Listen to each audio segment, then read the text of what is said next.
You asked, how to divide 3,200 by 8 using the long division method. 3 is too small.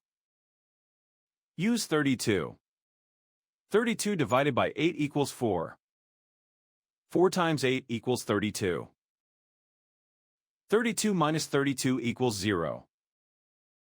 Bring down 0, making 0.